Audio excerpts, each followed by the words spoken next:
ముదిగొండ శివప్రసాద్ గారు ఇది కూడా తప్పే. శివప్రసాద్ గారు ఏమన్నారో ఒకసారి చూద్దామా? పచ్చి అబద్ధం, అబద్ధంనర అబద్ధం. చిన్నవాణిని పెద్దవాడు తప్పుదారి పట్టించును మీలాగా. టెస్ట్ మనీ అంటే మర్మాంగాన్ని పట్టుకుని సాక్ష్యం ఇవ్వడమా? మీరు చూసుంటారైతే ఎక్కువ సార్లు. ఈసారి చూస్తే ఒక వీడియోనో ఫోటోనో కొంచెం ప్రమోట్ చేయండి. మేము ఆశపడ్డాం మీరు చూపిస్తారేమో బుద్ధి తెచ్చుకుందామని. ఇంత పెద్దవాళ్ళు అయ్యారు, అవయవాలకు వ్యత్యాసం తెలియట్లేదు. చారిత్రక పురుషులు జంతువులతో సంభవం చేశారని మీరు పొరపాటుగా శివ పురాణం విష్ణు పురాణాన్ని మనసులో పెట్టుకుని మాట్లాడుతున్నారేమో అనిపిస్తుంది నాకు. తప్పును తప్పని చెప్పడం మీరెందుకు ఖండిస్తున్నారు? అంటే తప్పును తప్పని చెప్పడం మీ దృష్టికి తప్ప? వారి బైబిల్ వారికి లైసెన్స్ ఇచ్చేసింది పాపం చేయడానికని. అవును, మీరు చాలా సార్లు బైబిల్ చదివాను అన్నట్టుగా మాట్లాడుతున్నారే. చాలా సార్లు బైబిల్ చదువుంటే లోతు అనే ఆవిడ ఉంది అని ఎట్లా అంటారు? నేను అనుకుంటాను మీరు అంత దూరం వెళ్ళలేదేమో. దేవుడు మీకు ఇంకా ఆయుష్నివ్వాలి.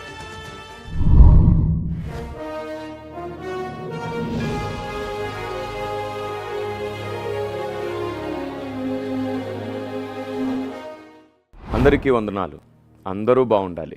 సమాజపు ఆలోచన విధానం, సమాజపు ధోరణి మార్చాలని, అందరూ అన్నింటినీ పరిశీలించిన తర్వాతే ఒక అభిప్రాయానికి రావాలని, ఏది సత్యమో అది మనకు తెలిసింది మాట్లాడితే సరిపోదని, అందరం కలిసి కూర్చొని మాట్లాడుకుంటే వివాదాలన్నీ తొలగిపోతాయని అందరికీ ఆలోచన చెప్పడానికే WCM గుడివాడ ప్రయాసపడుతున్నాం. ఈ WCM మినిస్ట్రీస్ ముఖ్య ఉద్దేశం ఒక్కటే, అందరినీ ఒక కుటుంబమే అని గుర్తించేటట్లు చేయడం. WCM అపాలజెటిక్స్ తమ అహాన్ని సంతృప్తిపరుచుకునే వాదన చేయదు.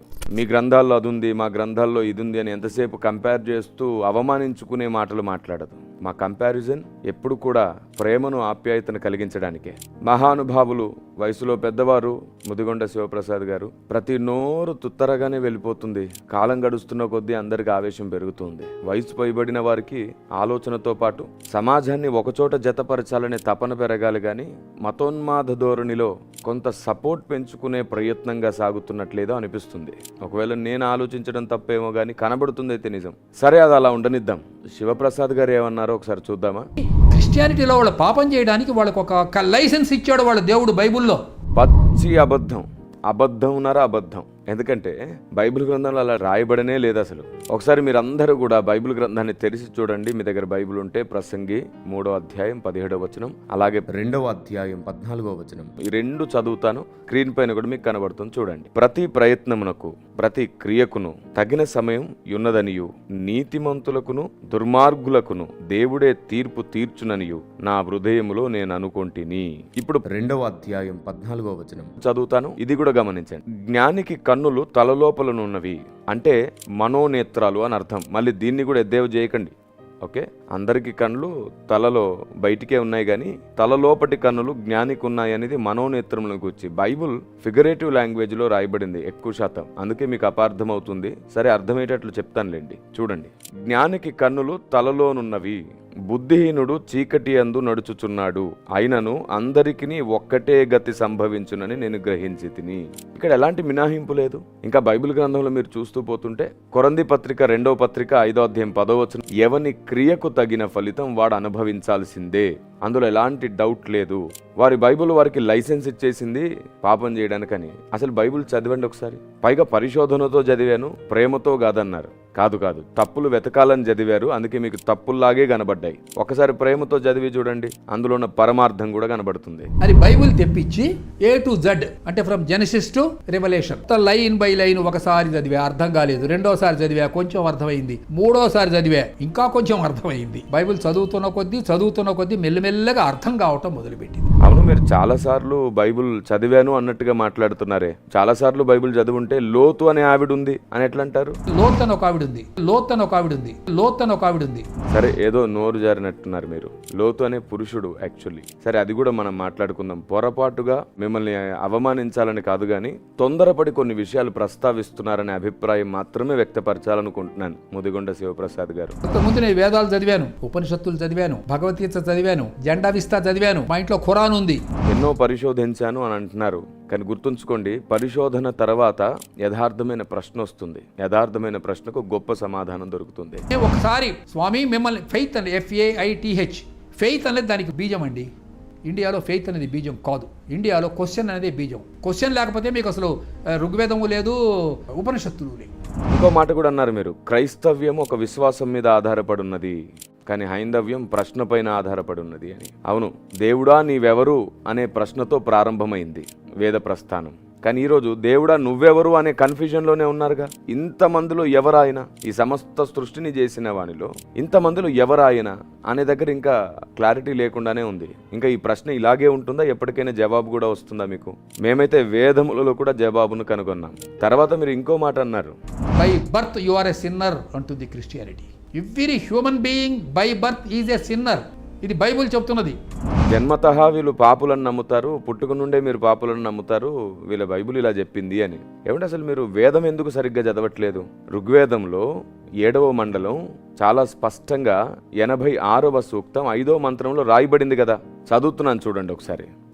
డైరెక్ట్గా నేను మీకు శ్రీమదాంధ్రవచన ఋగ్వేద సంహితలో నుండి మీతో మాట్లాడుతున్నాను. 5వ మంత్రం చదువుతున్నాను చూడండి. వరుణ, మమ్మను పితృకమానుగ్రత ద్రోహము నుండి విడిపించుము, మా జీవిత కాలమున మేము చేసిన దాని నుండి విడిపించుము అన్నాడు. అంటే పితరుల నుండి వస్తున్న పాపం మా మీద ఉంది, మమ్మల్ని విడిపించు అని అంటున్నాడు.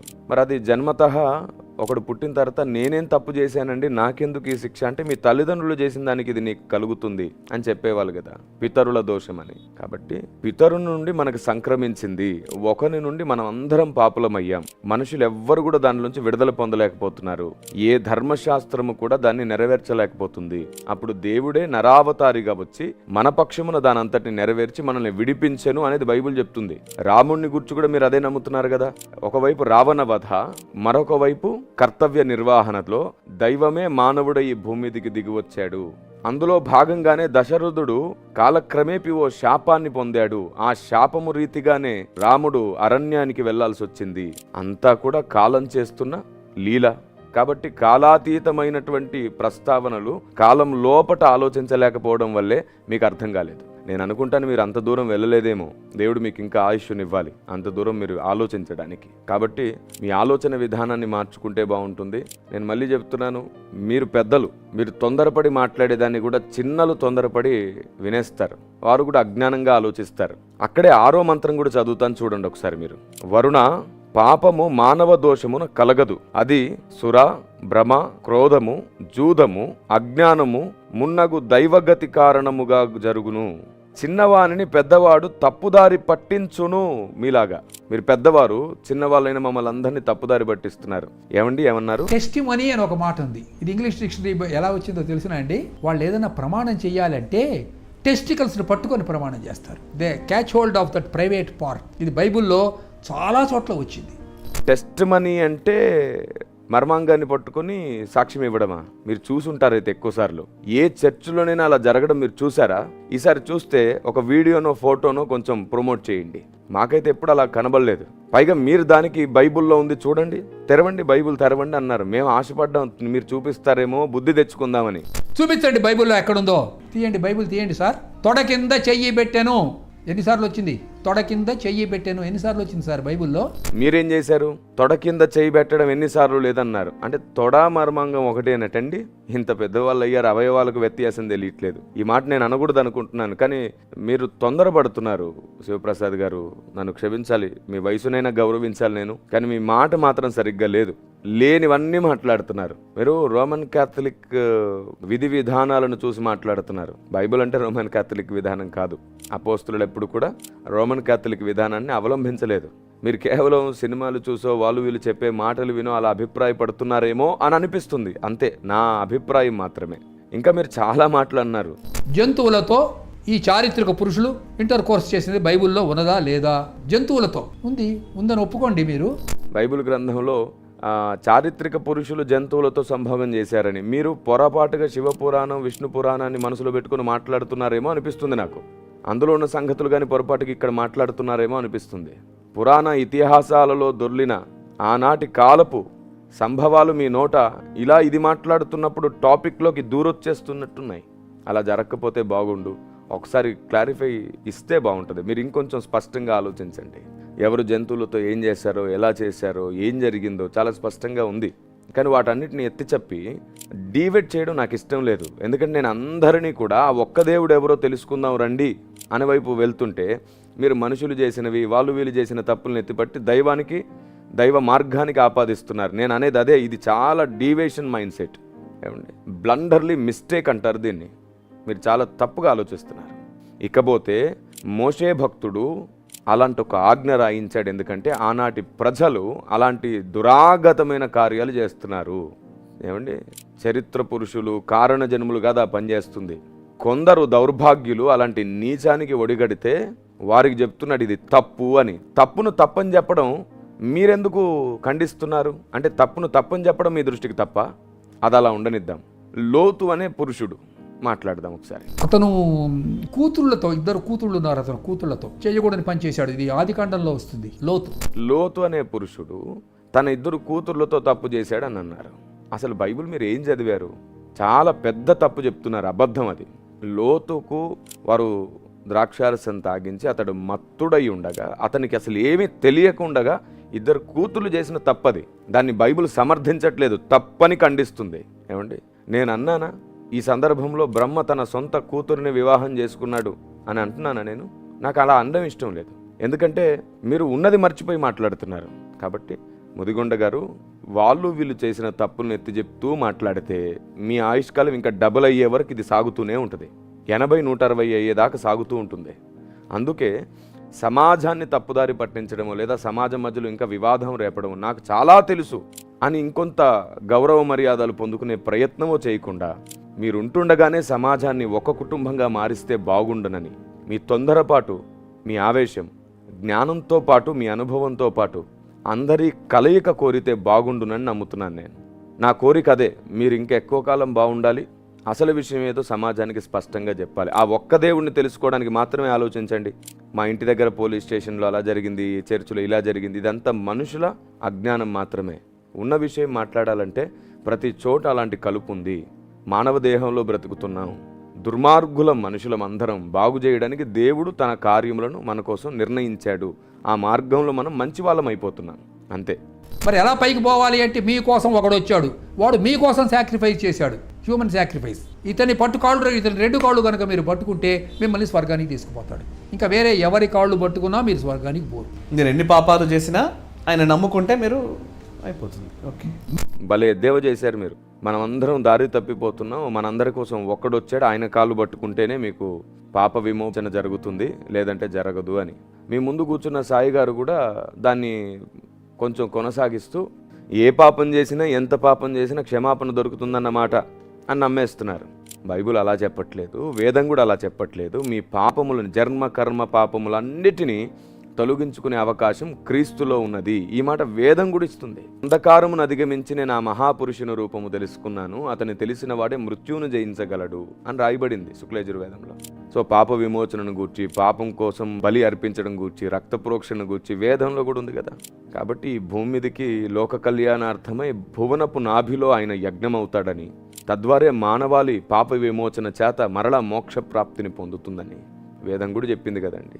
సో కంపేర్ చేసేటప్పుడు మానవ తప్పిదాలను కాదు, మార్గ సత్యములను కంపేర్ చేయండి. అప్పుడు మూలం మనకు దొరుకుతుంది, ముక్తి కూడా మనకు దొరుకుతుంది.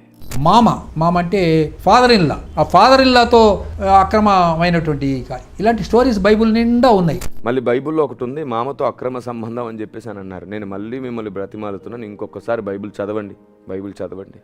నేను మళ్ళీ అంటున్నాను, క్రైస్తవ వ్యతిరేకులుగా చలామణి అవుతున్నటువంటి సహోదరులందరికీ చెప్తున్నాను. కరుణాకర్ సుగ్నా గారు కానీ, లలిత్ కుమార్ గారు కానీ, హమార ప్రసాద్ గారు కానీ, ఇంకా చాలామంది ఉన్నారు కదా, సహోదరులందరికీ నేను స్వాగతం పలుకుతున్నాను. మనం కలిసి భోజనం చేస్తూ ప్రేమగా విందులో పాల్గొని ప్రశ్నలన్నింటినీ ఒకచోట పెట్టుకొని మనమందరం ఒకే కుటుంబం, ఒకే దేశం, ఒకే భూమి మీద ఉన్న ప్రజలం. దేశాల మధ్యలో నాయకులు చేసిన పొరపాట్లు లేదా ఆలోచన లేకుండా స్వామీజీలు చేసిన పొరపాట్లు, తప్పుడు వ్యాఖ్యలు, ఇటు క్రైస్తవులు ఇటు ముస్లిం సహోదరులు అందరూ ఆనాడు ఈనాడు ఏనాడు నుంచో చేస్తున్నటువంటి తప్పులన్నింటినీ పక్కన పెట్టి అందరం కలిసి ఉండడానికి సర్వోన్నతుడైన సృష్టికర్త అయిన దేవుడు ఈ భూమి మీద మనుషులందరినీ చేశాడు కదా. తిరిగి మరలా మనం ఒక కుటుంబం అనే భావన కలిగించడానికి ప్రేమపూర్వక చర్చ చేద్దాం. మీరు మమ్మల్ని నమ్మరు, మేము మిమ్మల్ని నమ్మం. ఇలా ఎప్పుడు ఎవరికి ఏమీ నమ్మకం లేకపోతే మళ్ళీ ఒక ప్రశ్నే కలుగుతుంది. చెప్పారు కదా స్వామి, మిమ్మల్ని ఫెయిత్ అండి, FAITH, ఫెయిత్ అనేది దానికి బీజం అండి. ఇండియాలో ఫెయిత్ అనేది బీజం కాదు, ఇండియాలో క్వశ్చన్ అనేది బీజం. ఏమండి చెప్పారు కదా, విశ్వాసం కాదంట మూలం, ప్రశ్నేనంట. ఈ ప్రశ్న న్యాయమైనదిగా ఉండాలంటే ముందు ప్రేమ ఉండాలి, విశ్వాసం ఉండాలి. విశ్వాసం లేకుండా ఎప్పుడు ఏ ప్రశ్న కలగదు. దేవుడు ఉన్నాడు అనే విశ్వాసం తర్వాతే ఫస్ట్ ప్రశ్న పుట్టింది, అయ్యా నువ్వెవరు అని. విశ్వాసం మూలం కాదంట, ప్రశ్నే మూలం అంట. ముదిగొండ శివప్రసాద్ గారు ఇది కూడా తప్పే. విశ్వాసము లేకుండా ప్రశ్న కలగదు. విశ్వాసం తర్వాతే ప్రశ్న కలుగుతుంది, పరిశోధన కోసం, సరి అయిన తర్కం కోసం. కాబట్టి మీ దురాక్రమణకు తప్పకుండా స్వస్థత కలగాలని, మీ ఆలోచన విధానంలో స్పష్టత రావాలని, మీరు మాట్లాడితే తిరిగి ఈ తరం పిల్లలం పోట్లాడకుండా కలిసి ఉండాలని ఆశిస్తున్నాను. ఇంకా మీకున్న ప్రశ్నలన్నింటికి తప్పక సమాధానం ఇస్తాను. ఇలాగే మీరు తొందరపడి క్రీస్తు కూడా లేడు, క్రీస్తు కూడా కల్పిత పాత్ర అన్నారు. Jesus is a mythical character. మొత్తం ఇలాంటి తొందరపాటు స్టేట్మెంట్సే. ఏ పుస్తకంలో లేదు కదా సార్ ఈ చరిత్ర? మరి మీరు మాట్లాడుతుంటే సహోదరులు అంటుంటారు, అసలు మీరు చెప్పే అసలు ఏ గ్రంథాల్లో లేవు కదా అని. మీ మస్తిష్కంలో పుడితే ఇంకా ఏ గ్రంథంలో ఉంటాయి? అంతే కదా. కాబట్టి ఇంకొకసారి దయచేసి మీ పెద్ద వయసుకి గౌరవాన్ని ఇస్తూ మాట్లాడుతున్నాను. తొందరపడకండి, అనవసరమైన బురద చల్లకండి, అనవసరమైన నిందలు మోపకండి. బైబుల్ ఎప్పుడు కూడా సమర్థించట్లేదు, పాపాన్ని ఖండిస్తుంది. నీ క్రియకు తగిన ఫలం ఉంటుంది, జాగ్రత్త అని చెబుతుంది. ఈవెందో క్రైస్తవుడికి కూడా చెప్తుంది, తీర్పు దేవుని ఇంటి యొద్దనే ఆరంభమవుతుంది. మీరు పరలోకానికి వచ్చినా సరే మీకు తీర్పు ఉంటుంది. అక్కడ మీ క్రియలకు తగిన బహుమతులు మీకుంటాయి. చాలామంది మీ బహుమతులు పోగొట్టుకుంటారు. భూమి మీద జాగ్రత్తగా బ్రతకండి అని చెప్తుంది బైబిల్. కాబట్టి భూమి మీద బ్రతికిన మనుషులు చేసిన తప్పిదాలని దేవుని మార్గానికి ఆపాదించడం తప్పు. మీరు ఎలా కప్పిపుచ్చుకుంటారు, మీరు ఎలా సమర్థించుకుంటారు? క్రైస్తవ్యాన్ని, మతాన్ని అడ్డుపెట్టుకొని చేస్తారా అని అడుగుతున్నారు కదా. ఇప్పుడు మీరు దీన్ని ఎలా సమర్థించుకుంటారు? బైబిల్లో లేనివి మాట్లాడేశారు కదా మీరు. మాట్లాడండి. తప్పకుండా సమాజాన్ని మేలైన దిశగా, క్షేమాధారమైన మార్గంలో నడిపిద్దాం. మనం అందరం ఒక కుటుంబమే, మర్చిపోయి మాట్లాడుతున్నారు. అందుకే కొంత ద్వేషం అందరిలో వ్యాపిస్తుంది. అలా జరగకూడదని, అందరూ సరి అయిన ఆలోచన విధానంతో ఉండాలని నేను కోరుకుంటున్నాను. సర్వే జన సుఖినో భవంతు. ఏది సత్యం అదే గెలవాలి. WCM నినాదం సర్వ సత్యమేవ జయతే. సబ్స్క్రైబ్ చేసుకోవడం మర్చిపోకండి, లైక్ చేయండి, బెల్ ఐకాన్ని ప్రెస్ చేయడం మర్చిపోకండి.